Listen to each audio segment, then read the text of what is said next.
Assalamu alaikum. Миграцияда жүрүп бизнес баштаса болобу дейт.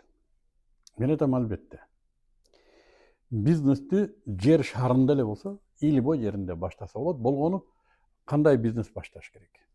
Эгерде офлайнда мындай дүкөн ачып, кафе иштетип, же бир нерсени өндүрүп, тигип, жасап, дүкөндөр менен, базарлар менен иштесе, бул башка.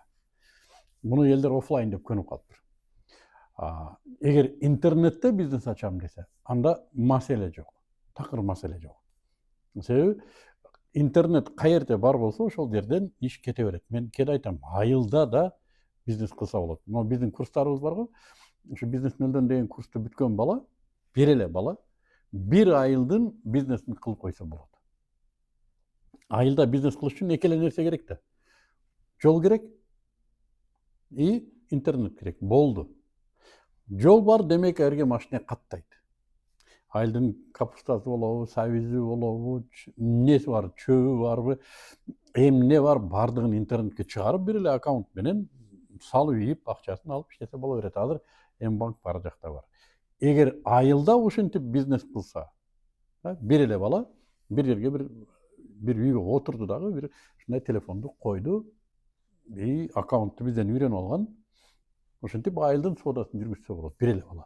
Эгер айылда бир эле бала ушинтип бүт айылдын бизнесин жүргүзсө боло турган болсо, эмнеге аны Москвада кылса болбойт? Эмнеге Екатеринбургда кылса болбойт? Эмнеге Сеулда кылса болбойт? Аякта буга караганда алда канча мүмкүнчүлүк көп. Интернет чек арасы жок. Өзгөнүн күрүчүн Мексикага сат, Австралиянын коюн Аравияга сат, каерде отуруп. Москвада болсо, москвалыктар деле оокат жейт. Москванын оокатын жейт. Москвадагы кийимди кийет. Интернетте ошону сен жеткирип берип кой. Бүттү. Москвада кайсы желе иштейт? ВКонтакте иштейби? Үйрөн ВКонтакте. Одноклассник иштесе Одноклассник. WhatsApp иштесе WhatsApp, Telegram иштесе Telegram. Бул бир каражаты эле. Ишкерик жүргүзүү мына жерде. Кылам же кылбайм, бүттү. Бирөөнүн колунда, миграцияда бирөөнүн айтканы менен иштейм. Мен ошонун айтканындай кылам, анан ал мага акча берет десең, бул бир психология жок. Мен өзүм иштейм. Мына какая разница? Мына бөлмө Кыргызстанда деле ушул бөлмө. Мына телефон Кыргызстанда деле ушул телефон. Мына интернет Кыргызстанда деле ушул интернет. Мына Мыктыбек Кыргызстанда деле Мыктыбек. Айырмасы жок. Мен өзүм иштейм, өзүм кылам десең, подводный лодкада кылсаң да болот. Интернет болсо болду. Анын үстүнө башка өзгөчө Москвада, Россияда, Европада, башка өлкөлөрдө логистика аябай өнүккөн. Элестет, сен пицца заказ бердиң. Эми ойлонуп көр. Ошо пиццаны бышырган ким?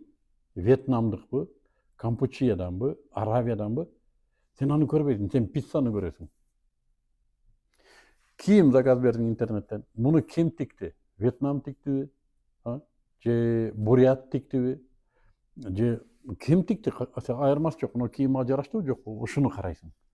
Демек, кардарга муну ким тиккени? Муну кыргызстандык тиктиби, кытайлык тиктиби? Айырмасы жок. Ал кийимдин жарашыгын карайт, тамактын даамын карайт. Демек, интернетте сен ошону эле алып жеткирип берсең болду. Түшүндүрүп, жеткирип дегенде доставканы айтып аткан жокмун. Кардарга, каалаган кишиге муктаждыгын чечип берип кой, акчасын ал. Биз жана бизнес нөлдөн дегендин онлайнында ошону үйрөтөбүз. Бирок үйрөткөндө Instagram менен үйрөтөбүз. Instagram базовый. Себеби Instagramда үйрөнгөн адам калган желенин бардыгында иштей алат. Бүгүн ушундай күчтүү желе.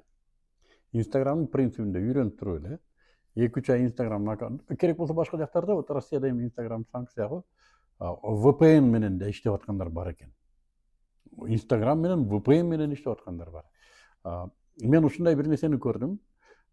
Бизде окуган бир бала, мисалы үчүн, аккаунтту Кыргызстанда туугандарына ачырып, тейлөөсүн өзүнө алган.